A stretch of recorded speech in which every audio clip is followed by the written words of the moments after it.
మాట్లాడు ప్రభువా, నీవే మాట్లాడుమయ్యా. నీవు పలికితే నాకు మేలయా, నీవు పలికితే నాకు మేలయా. నీ దర్శనమే నాకు చాలయా, నీ దర్శనమే నాకు చాలయా. నాతో మాట్లాడు ప్రభువా, నీవే మాట్లాడుమయ్యా.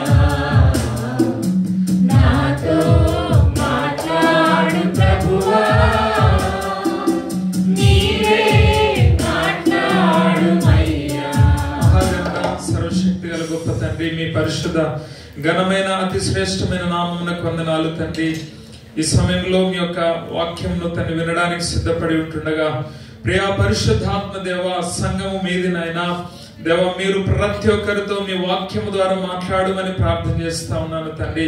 నిదాసుడైన నన్ను మరుగుపరిచి పరిశుద్ధాత్మ దేవ, మీరు నాలో ఉండి ప్రతి ఒక్కొక్కరితో మీ యొక్క వాక్యము ద్వారా మాట్లాడి బలపరచుమని ప్రార్థన చేస్తా ఉన్నాను. యేసు నామమున వాక్యము వెల్లడవుతున్నప్పుడు ప్రతి ఒక్కరి జీవితాలు గొప్ప కార్యములు జరుగును గాక, మీ ఆత్మ అభిషేకము కుమ్మరించబడును గాక, ప్రతి ఒక్కరి హృదయములు కదిలించబడును గాక, మీ ఆత్మ ద్వారా సంధించబడుదురు గాక, యేసు నామమున వెలుగు కలుగును గాక, అద్భుతములు జరుగును గాక. మీరేమందరితో మాట్లాడి మహిమ ఘనత స్తుతులు ప్రభావములు పొందుమని నజరేయుడైన యేసు నామములో ప్రార్థించి అడిగి వేడుకుంటున్నాము తండ్రి, ఆమేన్. మంచిది. ఈ సమయంలో మొదటి తిమోతిలకు రాసిన పత్రిక 3వ అధ్యాయము 15వ వచనమును చదువుకుందాం. మొదటి తిమోతిలకు రాసిన పత్రిక 3వ అధ్యాయం 15వ వచనం.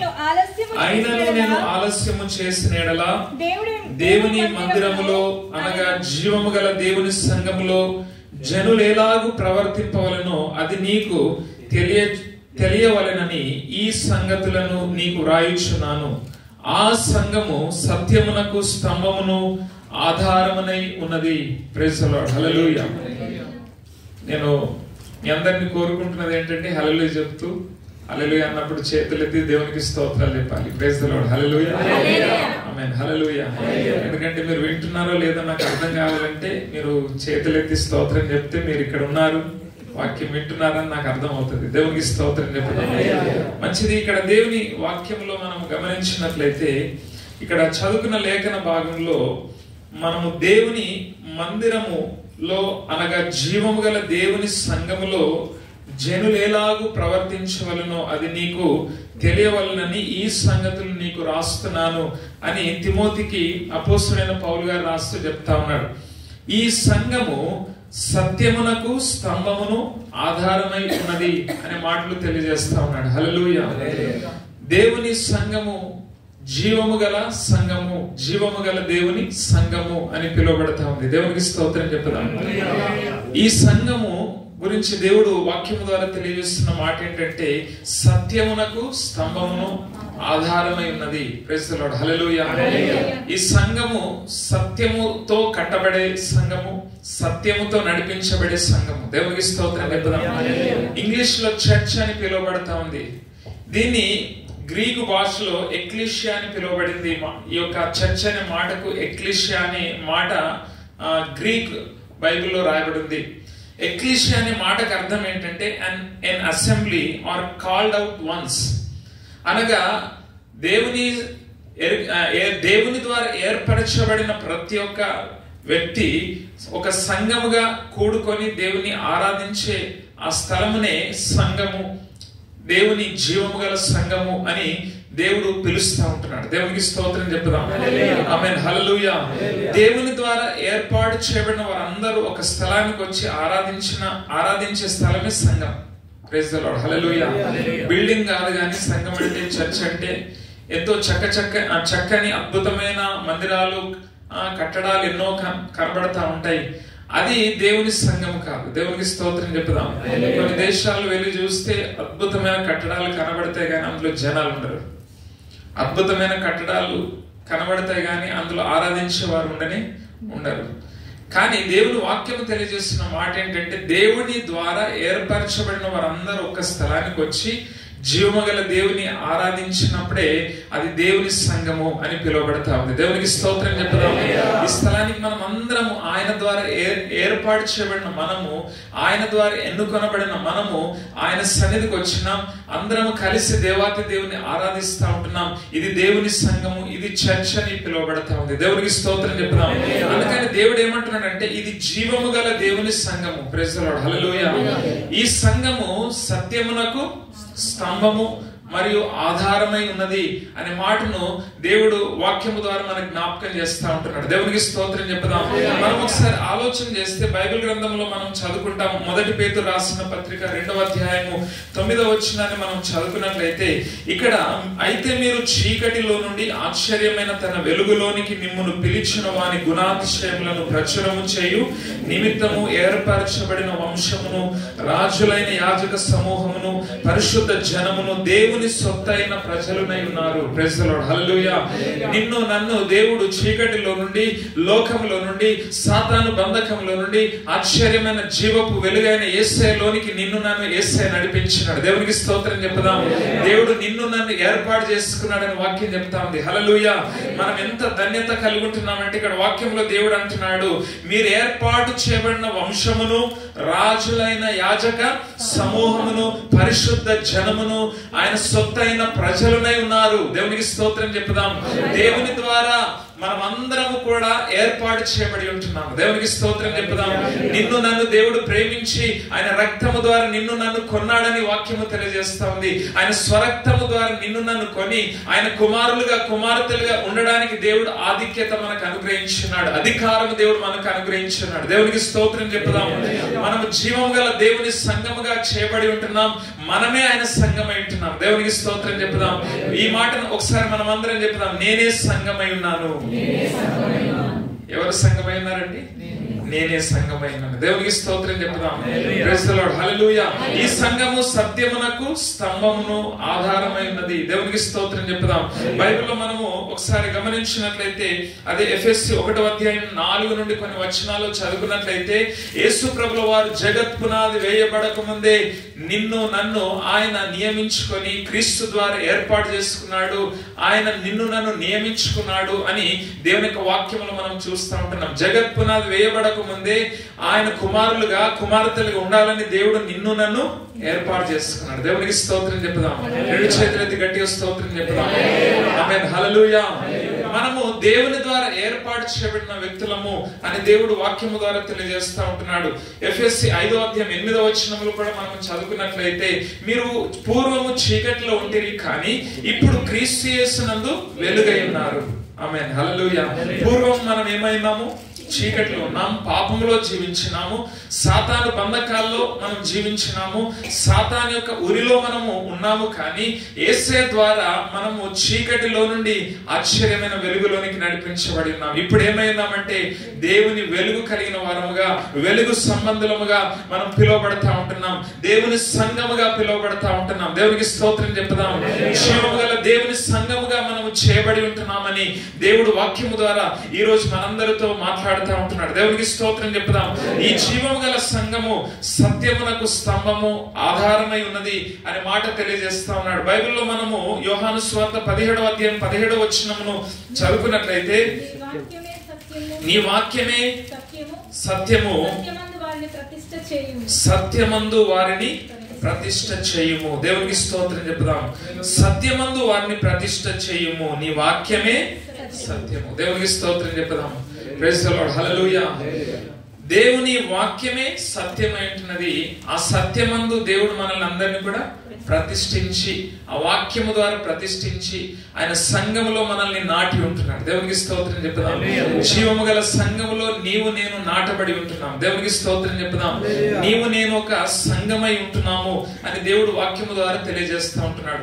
సంఘము ఏ విధంగా ఉండాలి, సంఘములో ఉన్న ప్రతి ఒక్కరు ఏ విధంగా ఉండాలి అని దేవుడు వాక్యము ద్వారా కోరుతా ఉంటున్నాడు.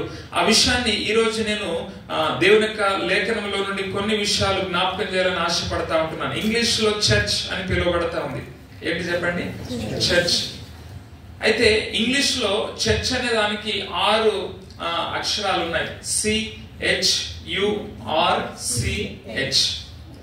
అయితే సంఘం ఏ విధంగా ఉండాలి, సంఘమైన మనం ఏ విధంగా ఉండాలి అని దేవుడు వాక్యం నుండి కోరుతా ఉంటున్నాడు.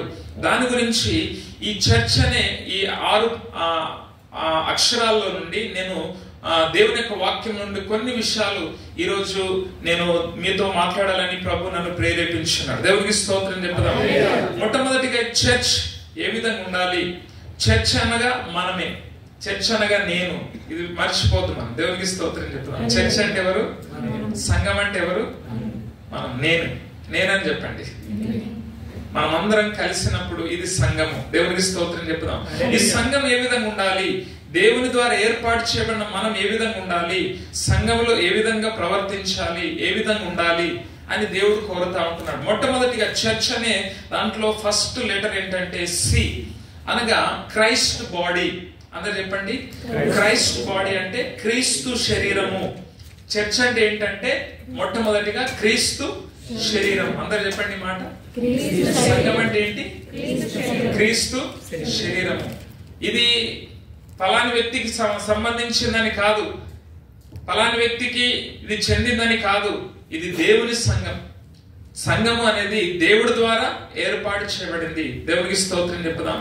సంఘం అనేది క్రీస్తు శరీరము అని బైబిల్ చెప్తా ఉంది. చూద్దాం. ఎఫెసీయులకు రాసిన పత్రిక 1వ అధ్యాయము 23వ వచనం మనం చదువుకుందాం. ఎఫెసీ త్వరగా వాక్యము చదివి సాయం చేయండి. ఆ సంఘము ఆయన శరీరము సమస్తము పూర్తిగా నింపుచున్న వాని సంపూర్ణత ఉన్నది. Praise the Lord. హల్లెలూయా. దేవుని వాక్యంలో చూస్తా ఉన్నాము, ఆ సంఘము ఆయన క్రీస్తు శరీరము అని పిలువబడతా ఉంది. దేవునికి స్తోత్రం చెప్పుదాం. సంఘం అంటే ఎవరు, నేను, మనము. ఈ సంఘము క్రీస్తు శరీరమై ఉన్నది అని దేవుని యొక్క వాక్యము తెలియజేస్తా ఉంది. క్రైస్ట్ బాడీ, క్రీస్తు శరీరము అని దేవుడు వాక్యము ద్వారా తెలియజేస్తా ఉన్నాడు. ఎఫెసీయులకు రాసిన పత్రిక 4వ అధ్యాయము 16వ వచనాన్ని మనం చదువుకున్నట్లయితే, ఎఫెసీ 4:16 వచనం, ఆయన శిరస్సై ఉన్నాడు, ఆయన నుండి సర్వ శరీరము చక్కగా అమర్చబడి తనలోనున్న ప్రతి అవయవము తన పరిమాణము చొప్పున పని చేయుచుండగా ప్రతి కీలు వలన కలిగిన బలము చేత అతుకబడి ప్రేమయందు తనకు క్షేమాభివృద్ధి కలుగునట్లు శరీరమునకు అభివృద్ధి కలుగజేసుకొనుచున్నది. దేవునికి స్తోత్రం చెప్తాం. ఇక్కడ దేవుని యొక్క వాక్యంలో ఆయన అనగా యేసు ప్రభుల వారు సంఘమునకు ఏమై ఉన్నాడట, శిరస్సు అనగా హెడ్. ఏమైనాడు, తల ఉన్నాడు, శిరస్సు అయినాడు. యేసు ప్రభుల వారు సంఘానికి ఆయన శిరస్సు అని దేవుని యొక్క వాక్యం చెప్తా ఉంది. దేవునికి స్తోత్రం చెప్తాం. ఆయన యందు సర్వ శరీరము చక్కగా అమర్చబడి తనలో ఉన్న ప్రతి అవయవము తన పని కొరకు నియమించబడి ఉంటున్నది. ఆ పరిమాణము చొప్పున పని చేయడానికి దేవుడు నియమించి ఉన్నాడు అని దేవుడు వాక్యము ద్వారా తెలియజేస్తా ఉన్నాడు. దేవునికి స్తోత్రం చెప్తాం. యేసు ప్రభుల వారు ఈ శరీరం ఏదైతే మనము కలిగి ఉంటున్నామో, సంఘం అనే శరీరము, ఈ శరీరమునకు యేసు ప్రభుల వారే ఏమైనాడట, శిరస్సు, తల అయినాడు. ప్రతి అవయవము, ఒక్కొక్క అవయవము నీవు నేనై ఉంటున్నాను. దేవునికి స్తోత్రం చెప్తాం. ఒక్కొక్క శరీరంలో ఉన్న అవయవాలన్నీ కూడా ఇక్కడ కూర్చున్న మనం ఒక్కొక్క అవయవమై ఉన్నాము అని దేవుడు జ్ఞాపకం చేస్తూ ఉంటున్నాడు. దేవునికి స్తోత్రం చెప్తాం. ఒక్కొక్క అవయవం ఒక్కొక్క పని కొరకు ఉపయోగపడుతుంది. చేతు చేయవలసిన పని చేతు చేయాలి, కాలు చేయవలసిన పని కాలు చేయాలి. చేతి చేయవలసిన పని కాలు చేస్తుంటే కుదురుతుందా? కాలు చేయవలసిన పని చేతి చేస్తుంటే కుదురుతుందా? నోరు చేయవలసిన పని చెవులు చేయమంటే కుదురుతుందా? చెవులతో తినమని అన్నం తీసుకుని వెళ్ళి, ఆహారం తీసుకుని వెళ్ళి తినని చెవులో పెడితే తింటదా?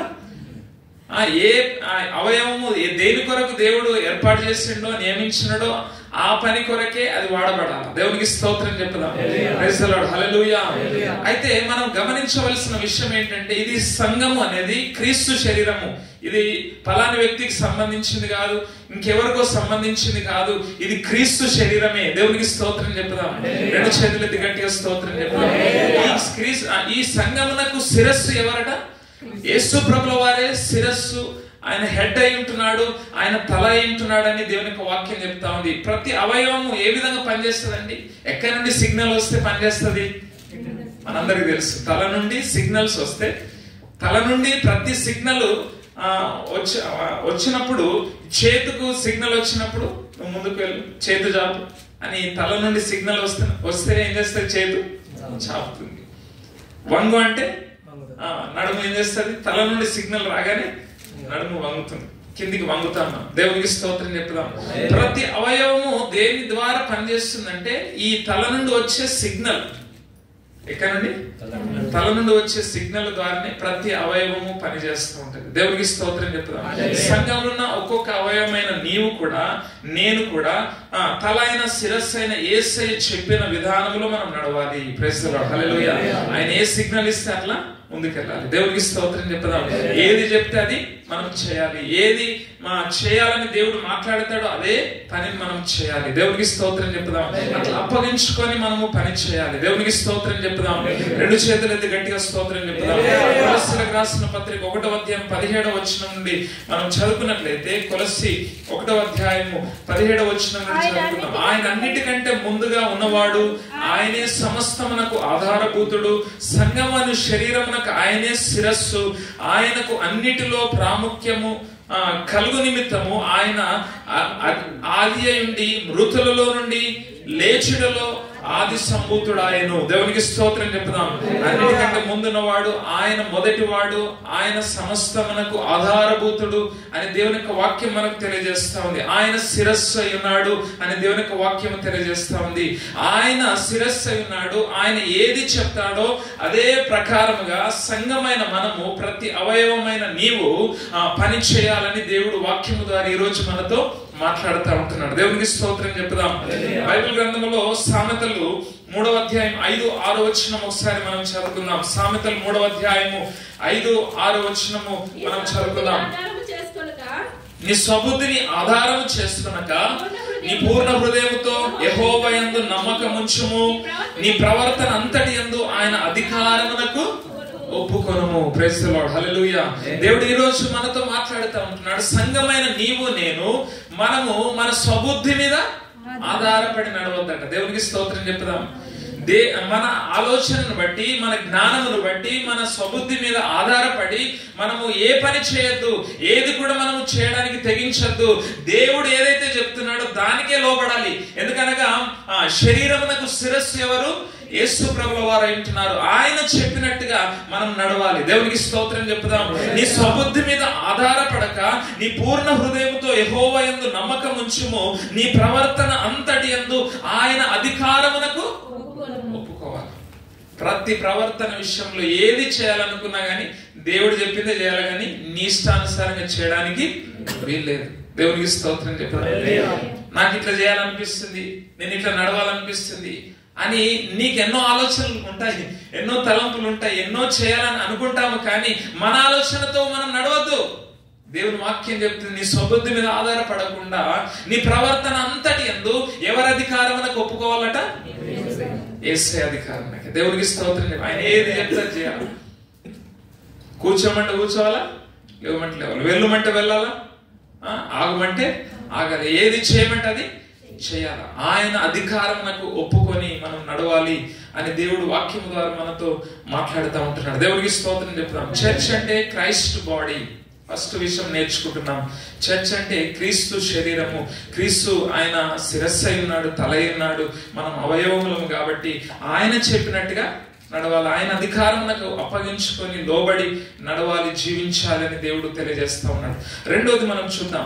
ఈ చర్చ్ అనే దాంట్లో రెండో లెటర్ ఏంటి? హెచ్. ఏంటి చెప్పండి?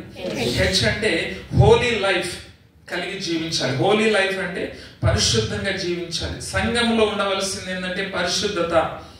ప్రతి ఒక్కరిలో ఉండవలసింది పరిశుద్ధమైన జీవితము, హోలీ లైఫ్. దేవునికి స్తోత్రం చెప్తాం. అందరూ చెప్పండి, ఏం కలిగి ఉండాలి? సంఘమైన మనలో ఉండవలసింది ఏంటంటే పరిశుద్ధమైన జీవితము. అది దేవుడు కోరుకుంటున్నాడు. దేవునికి స్తోత్రం చెప్తాం. బైబిల్లో మనము దేవుడు అన్న మాట ఏంటంటే, మీరు దేవుని ఆలయమై ఉన్నారని, దేవుని ఆత్మ మీలో నివసిస్తాడని మీరు ఎరగరు. 1 కొరింథీ 3:16 మనం చదువుకుంటాం. దేవునికి స్తోత్రం చెప్తాం.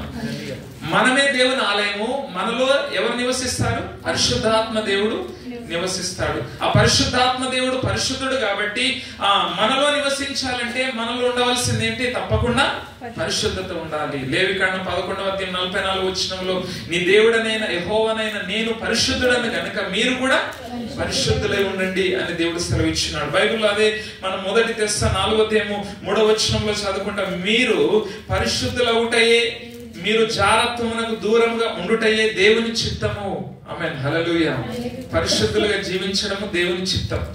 మనలో అపవిత్రత ఉండడం దేవుని చిత్తము కాదు. పాపములో జీవించడం దేవుని చిత్తము కాదు. మనము పరిశుద్ధముగా జీవించడమే దేవుని చిత్తమై ఉంటున్నది అని దేవుడు వాక్యం ద్వారా తెలియజేస్తా ఉంటున్నాడు. మనలో పరిశుద్ధత ఉండాలి. 1 కొరింథీ 6:19-20 మనం చదువుకుంటాం. మీరు విలువ పెట్టి కొనబడిన వారు గనుక మీరు మీ దేహముతో దేవుణ్ణి మహిమపరచండి. మీరు దేవుని ఆలయమై ఉన్నారు. పరిశుద్ధాత్మకు ఆలయం నిలయమై ఉంటున్నారు. కాబట్టి మీరు ఆయన మీలో నివసించాలంటే మీరు పరిశుద్ధమైన వ్యక్తులుగా జీవించాలి. పరిశుద్ధత మీలో ఉండాలి అని దేవుడు వాక్యము ద్వారా తెలియజేస్తా ఉంటున్నాడు. దేవునికి మహిమ కలుగును గాక. మీరు విలువ పెట్టి కొనబడిన వారు. నీవు నేను యేసయ్య ద్వారా విలువ పెట్టి కొనబడిన వారు. మన కొరకు ఏం విలువ పెట్టినాడు తెలుసు? ఆయన రక్తాన్ని, ఆయన ప్రాణాన్ని నీ కోసం నా కోసం యేసు ప్రభుల వారు విలువ పెట్టి నిన్ను నన్ను కొన్నాడు. ఆమేన్, హల్లెలూయా. ఇప్పుడు మన సొత్తు కాదట. మన శరీరం మీద మనకు అధికారం లేదు. మన శరీరంతో ఏదంటది చేయడానికి, అపవిత్రమైన కార్యములు చేయడానికి, పాపములు చేయడానికి, విచ్చలవిడిగా జీవించడానికి నీకు నాకు అధికారము లేదు. మన దేహం మీద మనకు అధికారం లేదు. దేవుడు ఏ విధంగా అయితే జీవించాలని కోరుతా ఉంటున్నాడో ఆ విధంగా జీవించాలి. మన దేహం అంతటితో కూడా కేవలము దేవుని మాత్రమే మహిమపరచాలని దేవుడు వాక్యం ద్వారా తెలియజేస్తా ఉంటున్నాడు. దేవునికి స్తోత్రం చెప్పుదాం. పరిశుద్ధులుగా ఉండుటే దేవుని చిత్తము. దేవునికి స్తోత్రం చెప్పుదాం.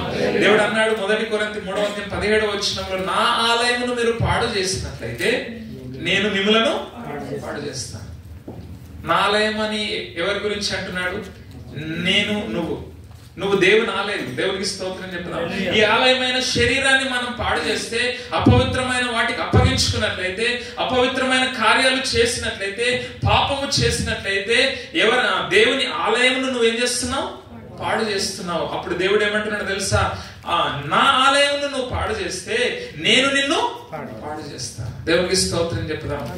కాబట్టి సంఘములో ఉండవలసింది పరిశుద్ధత. చాలా మంది వస్తారు, ఆరాధన చేస్తారు, కానీ వట్టి పెదవులతో ఆరాధించే వారు ఉంటున్నారు చాలా మంది. దేవునికి స్తోత్రం చెప్తాం. యెషయా 29:13 రాయబడింది, నా ప్రజలు ఇశ్రాయేలు ప్రజల గురించి చెప్తా ఉంటున్నాడు. వారి మందిరానికి వస్తున్నారు, పెదవులతో ఆరాధిస్తున్నారు, నోటి మాటలతో ఆరాధిస్తున్నారు, కానీ వారి హృదయము నాకు దూరంగా ఉన్నది. దేవునికి స్తోత్రం చెప్తాం. ప్రేమ సోదరుడా సోదరి, నీ హృదయం దూరంగా ఉండి, నీ హృదయము మలినముతో పాపముతో నిండి ఉండి, నీ హృదయము మోసముతో నిండి ఉండి, వ్యాధితో నిండి ఉండి, నువ్వు దేవుని దగ్గరకు వచ్చి ఎంత ఆరాధించినా, ఎంత దేవుని స్తుతించినా, దేవుడు నీ ఆరాధన, నీ స్తుతి, నీ ప్రార్థన ఎంత మాత్రము అంగీకరించాడు. దేవునికి స్తోత్రం చెప్తాం. రెండోది నేర్చుకుంటున్నాం, చర్చ్ అనగా సంఘం ఏ విధంగా ఉండాలి? పరిశుద్ధంగా. ప్రతి సంఘంలో ఉన్న ప్రతి ఒక్కరు పరిశుద్ధమైన జీవితాన్ని జీవించాలి అని దేవుడు కోరుతున్నాడు. అందుకొరకు యేసయ్య ఏం చేస్తున్నాడో తెలుసా? ఈ సంఘము పరిశుద్ధంగా ఉండాలని ఎఫెసీ 5:27 చదువుకుంటాం. కలంకమైనను ముడతైనను అట్టిది మరి ఏదైనాను లేక పరిశుద్ధమైనది గాను నిర్దోషమైనది గాను మహిమగల సంఘము గాను ఉండడానికి కొరకు నేను సంఘము కొరకు ప్రాణం పెట్టినాను అని దేవుడు అంటున్నాడు. హల్లెలూయా.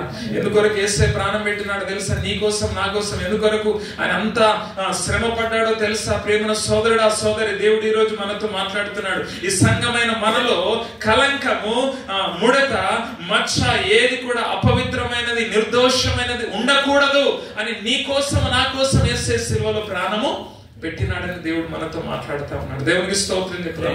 మూడోది చూద్దాం. ఈ చర్చ్ దాంట్లో మూడో లెటర్ ఏంటంటే యు. ఏంటి చెప్పండి? యు అనగా యూనిటీ ఉండాలి. యూనిటీ అంటే ఐక్యత. సంఘంలో ఏముండాలి? ఐక్యత. అందరు చెప్పండి మాట, ఐక్యత. బైబిల్లో 1 కొరింథీ 12:12 మనము చదువుకున్నట్లయితే అనేకులమైన మనము ఒక్క శరీరమై ఉన్నాము అని దేవుడు అంటాడు. దేవునికి స్తోత్రం చెప్పుదాం. Praise the Lord. హల్లెలూయా. ఎఫెసీ 4:1-2 మనం చదువుకుందాం.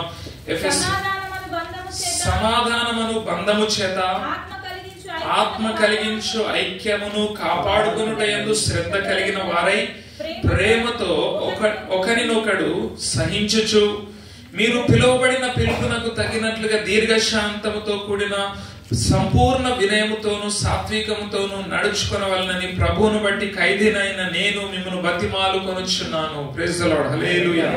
దేవుని వాక్యములు దేవుడు చెప్తున్నాడు, సమాధానమును బంధము చేత ఆత్మ కలిగించు ఐక్యమును కాపాడుకున్నట్టు అందరూ శ్రద్ధ కలిగి ఉండాలి. సంఘంలో ప్రతి ఒక్కరు ఐక్యతను కాపాడే వరకు ఉండాలి. సమాధానం అనే బంధము కలిగి అందరితో సమాధానంగా ఉండాలి. దేవునికి స్తోత్రం చెప్పుదాం. అందరితో కలిసి ఉండాలి. దేవునికి స్తోత్రం చెప్పుదాం. అందరితో ఏక మనస్సు కలిగి ఏక తాత్పర్యము కలిగి ఏక తత్వము కలిగి మనము సంఘములో ప్రతి ఒక్కరు ఉండాలి అని దేవుడు వాక్యము ద్వారా మనకు జ్ఞాపకం చేస్తున్నాడు. ఒకరితో ఒకరు ప్రేమ కలిగి ఉండాలి, సహించుకోవాలి, ఒకరినొకరు పురుకొల్పుకోవాలి, ఒకరినొకరు ప్రోత్సహించుకోవాలి. ఈ విధంగా బుద్ధి చెప్పుకుంటూ ప్రోత్సహించుకుంటూ సంఘములో అందరూ ఒక్క శరీరమైన మీరు ఐక్యముగా ఉండాలి అని దేవుడు వాక్యము ద్వారా మనకు మాట్లాడుతూ ఉంటున్నాడు. 1 కొరింథీ 1:10 మనం చదువుకున్నట్లయితే 1 కొరింథీ 1:10 సహోదరులారా మీరందరూ ఏకభావంతో మాట్లాడవలనని మీలో కక్షలు లేక ఏక మనస్సుతోను ఏక తాత్పర్యంతోను మీరు సన్నద్ధులై ఉండాలి. దేవునికి స్తోత్రం చెప్పుదాం. మీరందరూ ఏకభావంతో మాట్లాడాలి. మాట్లాడినప్పుడు దేవుని విషయంలో సంఘం విషయంలో ఇది నీది కాదు, నాది కాదు. Amen. Praise the Lord. Hallelujah. నీ స్వార్థం కొరకు కాదు, నా స్వార్థం కొరకు కాదు. ఇది దేవుని సంఘం, దేవునికి మహిమ రావాలి మనం ఏం చేసినా. Praise the Lord. హల్లెలూయా. నీకు గొప్ప పేరు రావాలి, ప్రఖ్యాతలు రావాలని మనము ప్రయాసపడవలసిన అవసరము లేదు. దేవునికి మహిమ రావాలని మనం ప్రతి ఒక్కరూ జీవించాలి. దేవునికి స్తోత్రం చెప్పుదాం. ఏకభావంతో మాట్లాడాలి. అయ్యగారు ఉన్నప్పుడు ఒక మాట, అందరు ఉన్నప్పుడు ఒక మాట, బయటికి వెళ్ళినా కూడా ఇంకొక మాట. కొంతమంది ఇట్లా మాట్లాడుతూ ఉంటారు. దేవునికి స్తోత్రం చెప్పుదాం. Praise the Lord. హల్లెలూయా. ఏకభావముతో మాట్లాడాలా, ఏక మనస్సు కలిగి ఉండాలా, ఏకీభవించాలా. 2-3 ఎక్కడైతే ఏకీభవిస్తారో ప్రార్థన చేస్తారో వారి మధ్యలో నేను ఉంటాను అన్నాడు. ఒకవేళ ఇక్కడ ఉండి మనము సంఘంలో ఉన్న సంఘ సభ్యులుగా ఉంటున్న మీరు దైవజనులు ఏదైనా మాట చెప్పినప్పుడు వాక్యం ద్వారా మనతో మాట్లాడినప్పుడు దాన్ని ఏకీభవించకపోతే దేవుడు ఇక్కడికి దిగొస్తాడా? దేవుడు మనతో ఉంటాడా? దేవుడు మనల్ని దర్శిస్తాడా? దేవుడి కార్యాలు జరుగుతాయా? జరగవు. దేవునికి స్తోత్రం చెప్పుదాం.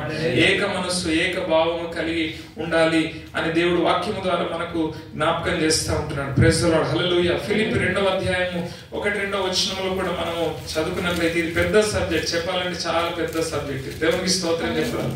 కానీ త్వరగా నేను ఈ యొక్క మాటల్ని మీకు జ్ఞాపకం చేస్తూ ఉంటున్నాను. ఫిలిప్పీ 2:1 కావున క్రీస్తునందు ఏ హెచ్చరిక అయినను, ప్రేమ వలన ఆదరణైనను, ఆత్మయందు ఏ సహవాసమైనను, ఏ దయారసమైనను, వాత్సల్యమైనను ఉన్నయెడల మీరు ఏక మనస్సులగునట్లుగా ఏక ప్రేమ కలిగి ఏక భావము గల వారుగా ఉండి ఒక్కదాని యందే మనసుంచుచు నా సంతోషమును. దేవుడు ఎప్పుడు సంతోషిస్తాడంటే మనం అందరం ఒక్క మనసు కలిగి సంఘంలో ఉన్న ప్రతి ఒక్కరు ఏకభావం కలిగి జీవిస్తే, ఏకభావంతో ముందుకు సాగితే, దేవుడు చెప్పిన విధానంలో ముందుకు నడుస్తా ఉంటే దేవుడు సంతోషిస్తాడు. Praise the Lord. హల్లెలూయా. దేవుని సంతోష పెట్టాలా, దేవుని బాధపరచాలా, దేవుని దుఃఖపరచాలా. మనం సంఘమైన మనం అందరం ఐక్యంగా ఉంటేనే దేవుడు సంతోషిస్తాడు. దేవునికి స్తోత్రం చెప్పుదాం. ఏక మనస్సుతో ఆరాధిస్తేనే, ఏక మనస్సు కలిగి జీవిస్తేనే, ఏక భావంతో మనం ముందుకు సాగితేనే దేవుడు ఆనందిస్తాడు. దేవుడు మన మధ్య నుండి కార్యాలు జరిగిస్తాడు. దేవునికి స్తోత్రం చెప్పుదాం. తర్వాత 4వది చూద్దాం. 4వది మనం వాక్యంలో గమనించినట్లయితే ఈ చర్చ్ నాలో ఆర్ అనే లెటర్ ఉంది. రాప్చర్. సంఘము రాప్చర్ అంటే రెండవ రాకడ కొరకు సిద్ధపడాలి. సంఘం ఎందుకొరకు దేవుడు ఏర్పాటు చేసిందంటే వధువైన సంఘముగా దేవుడు మనము సిద్ధపడాలని. యేసయ్య వరుడుగా ఆయన రాబోతున్నాడు. అప్పుడు మనం ఎత్తబడే సంఘముగా ఉండాలని దేవుడు సంఘాన్ని ఏర్పాటు చేస్తున్నాడు. దేవునికి స్తోత్రం చెప్పుదాం. ఎత్తబడే సంఘముగా ఉండాలి, విడిచిపెట్టబడే సంఘముగా మనము ఉండకూడదు. సంఘములో చేర్చబడి సంఘ సహవాసంలో ముందుకు సాగుతున్నప్పుడు సంఘ సేవకుడిని దేవుడు మన కొరకు ఏర్పాటు చేసిన సేవకుల బోధయందు నిలిచి ముందుకు సాగుతున్నప్పుడు అప్పుడు మనము ఒక సంఘముగా స్థిరపరచబడి దేవుడు వచ్చినప్పుడు ఆయన రాకడలో సంఘముగా ఎత్తబడతాం. అందుకని దేవుడు వాక్యంలో అన్నాడు, అపోస్తుల బోధ యందు, రొట్టె విరుచుట యందు, సహవాసం యందు, ఎడతెగని ప్రార్థన యందు నిత్యము మీరు నిలిచుండాలని అపోస్తుల కార్యం 2వ అధ్యాయం 42వ వచనంలో దేవుడు మనతో వాక్యం ద్వారా తెలియజేస్తుంటున్నాడు. మనము సంఘమైన మనల్ని మన దేవుడు ఈ వధువైన సంఘమును ఆయన పరలోకానికి కొనిపోవడానికి ఆయన రాబోతా ఉంటున్నాడు. ఆయన రెండవ రాకడ అతి త్వరలో రాబోతున్నదని వాక్యము తెలియజేస్తాం. ఎన్నో సందర్భాల్లో దేవుడు నేను త్వరగా వచ్చుచున్నానని దేవుడు వాక్యం ద్వారా హెచ్చరిస్తా ఉంటున్నాడు. హల్లెలూయా. ప్రకటన 22వ అధ్యాయం 7వ వచనంలో గాని 12వ వచనంలో గాని 20వ వచనంలో 3 సార్లు నేను త్వరగా వచ్చుచున్నాను అని దేవుడు తెలియజేస్తా ఉంటున్నాడు. మనం సిద్ధపడాలి. ప్రభువా రమ్ము అనే సంఘము సిద్ధపడి ఎప్పుడైతే అంటారో అప్పుడు దేవుడు రాకడ రాబోతున్నదని దేవుడు తెలియజేస్తా ఉన్నాడు. ఇంకా రెడీగా లేరు చాలా మంది. దేవునికి స్తోత్రం చెప్పుదాం. ఇంకా సిద్ధంగా లేరు. దేవునికి స్తోత్రం చెప్పుదాం. రాకడ సూచనలు జరుగుతా ఉన్నాయి. మనం సిద్ధపడాలి. దేవునికి స్తోత్రం చెప్పుదాం. బుద్ధి గల కన్యకల వల్ల ఉండాలి కానీ బుద్ధి లేని కన్యకల వల్ల మనము ఉండకూడదని దేవుడు తెలియజేస్తున్నాడు. మన దివిటీలు ఎప్పుడు వెలుగుతూ ఉండాలి. నూనె ఆరిపోకుండా చూసుకోవాలి. ప్రార్థన జీవితము చల్లారిపోకుండా చూసుకోవాలి. ఆత్మీయ జీవితంలో దిగజారిపోకుండా చూసుకోవాలి. ఆత్మీయంగా దినదినం మనం ఇంకా ఎదుగుతూ మనము ఆత్మలో మనము ఇంకా వర్ధిల్లుతూ ముందుకు సాగాలి. దేవుని రాకడ కొరకు మనము ఎదురు చూస్తూ సిద్ధపడాలని దేవుడు తెలియజేస్తా ఉంటున్నాడు. దేవునికి స్తోత్రం చెప్పుదాం. బైబిల్లో మనం చదువుకుంటాం. లూకా సువార్త 12వ అధ్యాయం 35వ వచనంలో మీరు నడుములు కట్టుకోనండి, మీ దీపములు వెలుగుచుండనియండి, ఆయన తలుపు తట్టగానే మీరు తలుపు తీయడానికి సిద్ధంగా ఉండండి అని దేవుడు వాక్యం తెలియజేస్తా ఉంది. హల్లెలూయా. కాబట్టి రాకడ కొరకు సంఘం సిద్ధపడాలి. 5వది మనం చూసినట్లయితే సి, ఇంకొక లెటర్ ఏంటంటే సి అనగా కమిషన్ ఫుల్ఫిల్లింగ్ చేయాలి. దేవుడు మనకు ఒక ఆజ్ఞ, ఒక బాధ్యత మనకు అప్పగించున్నాడు. దాన్ని ఏమంటారంటే గ్రేట్ కమిషన్ అని పిలువబడుతుంది. ఏమంటారు ఇంగ్లీష్ లో అంటే గ్రేట్ కమిషన్. దేవునికి స్తోత్రం చెప్తాం. అంటే గొప్ప ఆజ్ఞ ఏంటి చెప్పండి? గొప్ప ఆజ్ఞ. సంఘమునకు ఇవ్వబడిన గొప్ప ఆజ్ఞ ఏంటంటే బైబిల్లో మనం చదువుకున్న మార్కు సువార్త 16వ అధ్యాయం 15వ వచనంలో మీరు సర్వలోకమునకు వెళ్ళి సర్వ సృష్టికి నా సువార్తను ప్రకటించండి. ఇది ఎవరికి ఇచ్చినాడు బాధ్యత? ఈ బాధ్యత, ఈ పని ఎవరికి అప్పగించినాడు? సంఘం. అందరూ చెప్పండి మాట. సంఘం అంటే ఎవరు? మళ్ళీ నేను అనండి. మనం అంటే గుంపులో కలిసిపోతాం. దేవునికి స్తోత్రం చెప్పండి. గుంపులో కాదు, నేను అని చెప్పుదాం. దేవునికి స్తోత్రం చెప్పండి. సంఘం అంటే ఎవరు? నేను. Praise the Lord. హల్లెలూయా. నీవు ఏం చేయాలా? సంఘమైన నీవు ఏం చేయాలా? సర్వలోకమునకు సువార్తను ప్రకటించే బాధ్యత దేవుడు నీకు ఇచ్చినాడు.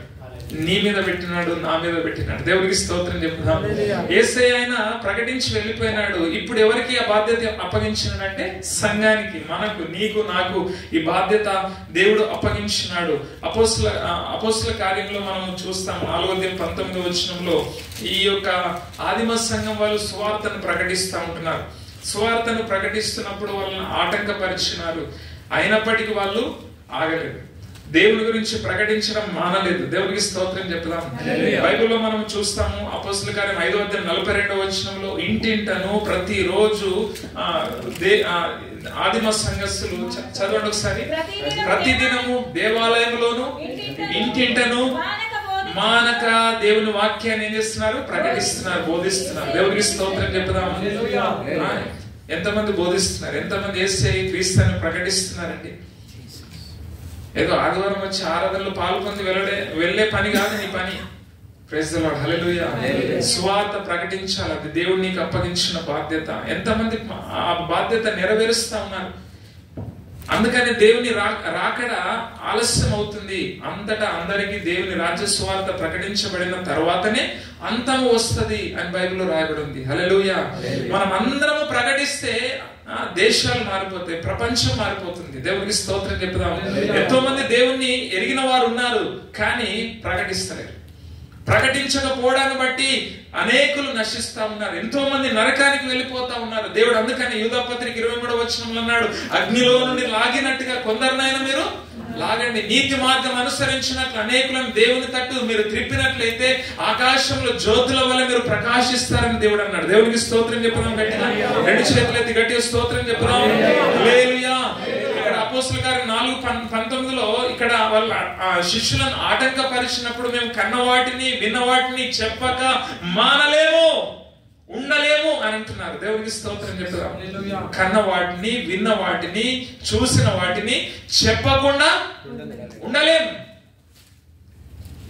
దేవుడు నీ జీవితంలో చేసిన కార్యం ఎంత గొప్ప ఒకసారి ఆలోచన చేయండి. ఇచ్చిన గొప్ప రక్షణ ఎంత అద్భుతమైనది ఒకసారి ఆలోచన చేయండి. నీవు ఎందుకు మానుకుంటున్నావు? ఎందుకు చెప్పలేకపోతున్నావు? ఎందుకు ప్రకటించలేకపోతున్నావు? దేవా, భారం నాకు కావాలి, నాకు దయచేయమని ఈరోజు అడుగుదాం. అపోస్తలుడైన పౌలు గారు అంటాడు 1 కొరింథీ 9:16, అయ్యో నేను సువార్త ప్రకటించకపోతే నాకు శ్రమ, సువార్త ప్రకటింపవలసిన భారము నా మీద మోపబడి ఉన్నది, అయ్యో నేను ప్రకటించకపోతే శ్రమ అంటున్నాడు. దేవునికి స్తోత్రం చెప్పుదాం. సంఘం చేయవలసిన పని అది, సువార్తను ప్రకటించాలి. ఈ రోజు మొదలుకొనైనా సంఘమైన నీవు సువార్త ప్రకటించుదువు గాక. గట్టిగా స్తోత్రం చెప్పుదాం. హల్లెలూయా. చివరి లెటర్ ఏంటంటే హెచ్, పరిశుద్ధాత్మతో, హోలీ స్పిరిట్ ద్వారా నడిపించబడాలి. హోలీ స్పిరిట్ కలిగి ఉండి, పరిశుద్ధాత్మను కలిగి ఉండి, పరిశుద్ధాత్మతో సంఘము నడిపించబడాలి. దేవునికి స్తోత్రం చెప్పుదాం. పరిశుద్ధాత్మ ఉన్నప్పుడే సంఘంలో కార్యాలు జరుగుతాయి. దేవునికి స్తోత్రం చెప్పుదాం. పరిశుద్ధాత్మతో నింపబడినప్పుడే సంఘంలో ఉజ్జీవం వస్తుంది. దేవునికి స్తోత్రం చెప్పుదాం. ఆత్మలు రక్షింపబడతారు. హల్లెలూయా. అద్భుతాలు జరుగుతాయి, స్వస్థతలు జరుగుతాయి. ఆదిమ సంఘము ప్రార్థన చేస్తూ దేవుని సన్నిధిలో కనిపెట్టుకొని ఎంతో పట్టుదలతో ప్రార్థించినప్పుడు పెంతెకోస్తు పండుగ రోజు అపోస్తలుల కార్యం 2వ అధ్యాయం 1వ వచనంలో చదువుకుంటాం, పరిశుద్ధాత్మ అగ్ని వారి మీదకి దిగి వచ్చింది. అంతకుముందు 120 మంది ఉన్నారు సంఘస్థులు, గాని పరిశుద్ధాత్మ వారి మీదకి వచ్చిన తర్వాత ఒక్క ప్రసంగము పేతురు ఆయన ప్రకటించిన వెంటనే 3000 మంది రక్షణ పొందినారు. చప్పలు కొడదాం. దేవునికి స్తోత్రం చెప్పుదాం. ఆ తర్వాత వేల సంఖ్యలో ప్రజలు దేవుని తెలుసుకొని దేవుని శక్తి ద్వారా తాకబడి అనేకులు దేవుని తట్టు త్రిప్పబడినట్లుగా వాక్యంలో చూస్తూ ఉంటున్నాం. ఈ యొక్క షార్జాలో గాని, దుబాయ్ ప్రాంతంలో, యుఏఈలో కూడా దేవుడు ఆ విధంగా నిన్ను వాడుకొనును గాక, అనేక ఆత్మల్ని రక్షించడానికి అభిషేకించును గాక, అలాంటి ఆత్మతో నింపును గాక. ఆత్మతో నువ్వు నింపబడినట్లయితే నువ్వు ధైర్యంగా సువార్తను ప్రకటించగలుగుతావు. దేవునికి స్తోత్రం చెప్పుదాం. ఆత్మతో నువ్వు నింపబడినట్లయితే నీవు చేతులుంచినప్పుడు రోగులు స్వస్థత పొందుకుంటారు. దయ్యాలు నిన్ను చూసి గడగడవనికి పారిపోతాయి. దేవునికి స్తోత్రం చెప్పుదాం. అలాంటి శక్తి ఇక్కడ ఉన్న ప్రతి ఒక్కరు, సంఘంలో ఉన్న ప్రతి ఒక్కరు పొందుకోవాలని దేవుడు ఆయన కోరుకుంటున్నాడు. ఈ రోజు అయ్యా అలాంటి ఆత్మతో మమ్మల్ని నింపమని వేడుకున్నట్లయితే దేవుడు ఆత్మతో నింపి అభిషేకించి దేవుడు గొప్ప కార్యాలు చేస్తాడు. అనేకుల్ని దేవుని సంఘంలోనికి నడిపిస్తాడు. దేవునికి స్తోత్రం చెప్పుదాం. నిర్జీవమైన వ్యక్తులు ఉండకూడదు. మనం దేవునికి స్తోత్రం చెప్పుదాం. జీవం లేని క్రైస్తవులు ఉండకూడదు. జీవము కలిగిన, దేవుని ఆత్మ కలిగిన, అభిషేకము కలిగిన, దేవుని ఆత్మ వరాలతో నడిపించబడే సంఘముగా ప్రతి ఒక్కరు ఉండాలని దేవుడు కోరుకుంటున్నాడు. దేవునికి స్తోత్రం చెప్పుదాం. నువ్వు ప్రార్థన చేస్తే రోగులు స్వస్థత పొందితే, అద్భుతాలు జరిగితే మందిరానికి రారా? మీ క్యాంప్ లో ప్రార్థన చేస్తే అద్భుతాలు జరిగితే మందిరానికి రారా? నూనె రాసి ప్రార్థన చేసినప్పుడు, చేతుల నుంచి ప్రార్థన చేసినప్పుడు దేవుడు కార్యాలు చేస్తాడు. దేవుడికి స్తోత్రం చెప్పుదాం. విశ్వాసముతో ప్రార్థన చేస్తే దేవుడు కార్యాలు చేస్తాడు. అనేక నూతనాత్మలు దేవుని సన్నిధికి వస్తారు. దేవునికి స్తోత్రం చెప్పుదాం. అలాంటి పరిశుద్ధాత్మ కలిగి, పరిశుద్ధాత్మతో సంఘము నడిపించబడినప్పుడు ఇంకా గొప్ప కార్యాలు సంఘములో జరుగుతాయి. దేవుని సంఘము విస్తరిస్తుంది. దేవునికి స్తోత్రం చెప్పుదాం. ఆమేన్. హల్లెలూయా. వధువైన సంఘముగా సిద్ధపడుతుంది. పరిశుద్ధాత్మ దేవుడే సంఘాన్ని సిద్ధపరుస్తాడండి. హల్లెలూయా. రాకడ కొరకు ఈ ఒక్క మాట చదివి నేను ముగిస్తాను. 2 కొరింథీ 5వ అధ్యాయము ఒక్కసారి మనం ఈ మాట చదువుకొని నేను ముగిస్తాను. ప్రార్థన చేసుకుందాం. 5వ అధ్యాయము ఒకసారి 5వ వచనం చూస్తే, దీని నిమిత్తము మనలను సిద్ధపరచువాడు దేవుడే, మరియు ఆయన తన ఆత్మ అను సంచకరువును మనకు అనుగ్రహించున్నాడు. స్తోత్రం చెప్పుదాం. లోక రాజ్యంలోనికి వెళ్ళడానికి సంఘమైన మనల్ని సిద్ధపరచేవారు ఎవరు చెప్పండి? పరిశుద్ధాత్మ దేవుడు. ఎవరు సిద్ధపరుస్తారు? పరిశుద్ధాత్మను దేవుడు మనకు సంచకరువుగా ఇచ్చున్నాడు. దేవునికి స్తోత్రం చెప్తాం. పరిశుద్ధాత్మకు అప్పగించుకున్నప్పుడు, పరిశుద్ధాత్మతో నింపబడి నడిపించబడుతున్నప్పుడు పరిశుద్ధాత్మ దేవుడు మనల్ని ఆయన రాకడ కొరకు సంఘాన్ని, నిన్ను నన్ను సిద్ధపరుస్తాడు. కాబట్టి అలాంటి ఆత్మతో మమ్మల్ని నడిపించండి, ఆత్మతో నింపమని ఈ రోజు అడుగుదాం. అందరం తలలు వంచి కళ్ళు మూసుకొని ప్రార్థన చేద్దాం. స్తోత్రం, స్తోత్రం. లేచి నిలబడదాం. ఒకసారి వాక్యానికి మనల్ని మనం అప్పగించుకుంటూ ప్రార్థన చేద్దాం. అందరం కళ్ళు మూసుకొని 2 చేతులు దేవుని వైపు ఆకాశం తట్టు ఎత్తి ప్రార్థన చేద్దాం. ఈ రోజు దేవుడు మనతో మాట్లాడి ఉంటున్నాడు. జీవం గల సంఘంలో దేవుడు నిన్ను నన్ను నాటి ఉంటున్నాడు. ప్రేమ సోదరుడా, సంఘం ఏ విధంగా ఉండాలి, సంఘమైన మనం ఏ విధంగా ఉండాలి అని దేవుడు ఈ రోజు మనతో మాట్లాడి ఉంటున్నాడు. దేవుడు మన సంఘమునకు శిరస్సు అయి ఉంటున్నాడు, మనం అవయవములమై ఉంటున్నాము. ఆయన అధికారమునకు అప్పగించుకొని ఆయన చెప్పినట్టుగా నేను ముందుకు సాగుతాను నాయన, మీరు చెప్పినట్లుగా నేను జీవిస్తాను నాయన, మీ యొక్క అధికారమునకు నేను అప్పగించుకొని ముందుకు సాగుతాను నాయన, నా ప్రవర్తన అంతటి విషయంలో మీ అధికారమునకు ఒప్పుకొని జీవిస్తాను ప్రభువా అని ఒక్కసారి తీర్మానం చేసుకుందాం, ప్రార్థన చేద్దాం, అప్పగించుకుందాం. స్తోత్రం స్తోత్రం. పరిశుద్ధంగా జీవించాలి, సంఘము పరిశుద్ధంగా జీవించాలి. నేను పరిశుద్ధంగా జీవించడానికి అప్పగించుకుంటున్నాను. ఒకవేళ ఇప్పటి వరకు నీలో అపవిత్రత ఉన్నదా, దేవునికి విరోధమైన కార్యాలు చేస్తా ఉంటున్నావా, రహస్యంగా పాపాలు చేస్తా ఉంటున్నావా, దేవునికి విరోధమైన జీవితం నీలో ఉన్నదా, యేసయ్యా నన్ను క్షమించు నాయన.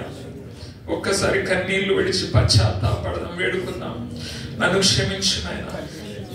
ఐక్యతను కాపాడాలని దేవుడు తెలియజేస్తున్నాడు. ఐక్యత కలిగి ఉండాలి తండ్రి. సంఘంలో అందరితో తండ్రి ఏకభావం కలిగి మాట్లాడడం గాని, ఏక మనస్సు కలిగి దేవ ముందుకు సాగడానికి నేను ఈరోజు అప్పగించుకుంటున్నాను నాయన. భేదాలు తీసుకొచ్చే వ్యక్తిగా నేను ఉండను నాయన. దేవా, మీ సంఘములో తండ్రి ఆటంకాలు తీసుకొచ్చే వ్యక్తిగా ఉండను నాయన. చేదైన వేరుగా నేను ఉండను ప్రభువా. మీకు మహిమకరంగా జీవిస్తాను. అందరితో సమాధాన బంధము కలిగి ముందుకు సాగడానికి దేవాతని అప్పగించుకుంటున్నాను నాయన అని ప్రతి ఒక్కరం అప్పగించుకుందాం. రాకడ కొరకు మేము సిద్ధపడాలని తెలియజేస్తున్నారు నాయన. సంఘము వధువైన సంఘము కొరకు మీరు రాబోతున్నారు నాయన. దేవా, మీ యొక్క రాకడ వ్యక్తపడడానికి కొరకు దేవా నేను సిద్ధపడతాను నాయన. దేవా, నా యొక్క ఆత్మీయ జీవితాన్ని కాపాడుకుంటాను, ప్రార్థన జీవితాన్ని కాపాడుకుంటూ ముందుకు సాగుతాను నాయన అని ప్రతి ఒక్కరం అప్పగించుకుందాం. దేవుడిచ్చిన గొప్ప గొప్ప బాధ్యత, సువార్తను ప్రకటించే బాధ్యత ఈ రోజు నుండి నేను ప్రకటిస్తాను నాయన. కొంతమంది నాయన అగ్నిలో నుండి లాగినట్లు మీ సన్నిధికి దేవా నడిపిస్తాను నాయన. నన్ను అభిషేకించి వాడుకునండి, ఆత్మతో నన్ను నింపు నాయన. రెండు చేతులైతే అడుగుదాం. ఆత్మతో నింపు నాయన, అభిషేకముతో నింపు నాయన, అభిషేకముతో నింపు నాయన.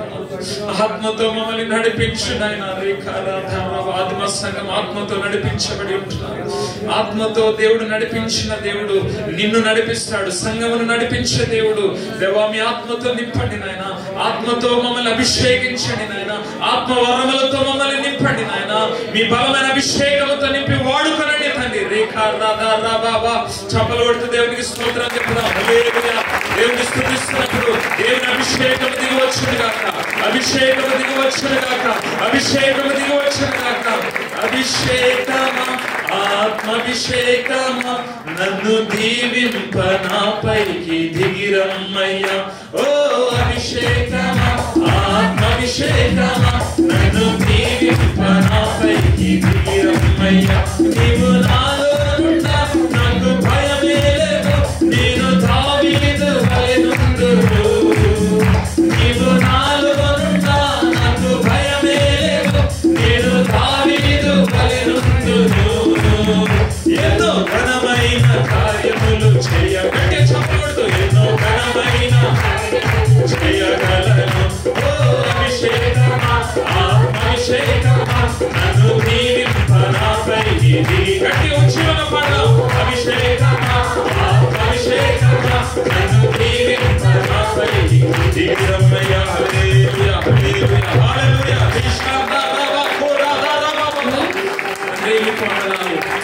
వాక్యం ద్వారా మీరు మాట్లాడిన తీసుకుంటాం. సంఘముగా ప్రతి ఒక్కరు కట్టబడదురు గాక. ప్రతి ఒక్కరు తండ్రి మీరు ఏ విధంగా సంఘం ఉండాలని కోరుకుంటున్నారు ఆ విధంగా ఈ రోజు మాట్లాడిన విధానంలో ప్రతి ఒక్కరు జీవించుదురు గాక. ఈ సంఘమును ఆ విధంగా ముందుకు నడిపించండి, సంఘాన్ని ఇంకా విస్తరింపచేయండి. ఆదిమ సంఘములు ఎలాంటి కార్యాలు జరిగినవో అలాంటి కార్యాలు ఈ సంఘంలో జరుగును గాక. ఉజ్జీవం లేపబడును గాక. దేవ, తూర్పు పడమర ఉత్తర దక్షిణం నుండి అనేక ప్రాంతాల నుండి అనేక రాష్ట్రాల నుండి ఈ సంఘంలోనికి ప్రజలు తరలి వచ్చుదురు గాక. అద్భుతాలు జరుగును గాక. ఈ స్థలంలోనికి వచ్చిన ప్రతి ఒక్కరిని మీ ఆత్మతో అభిషేకించండి, ఆత్మతో నింపమని ప్రార్థిస్తున్నాము. యేసు నామములో ప్రార్థించి వేడుకుంటున్నాము తండ్రి. ఆమేన్.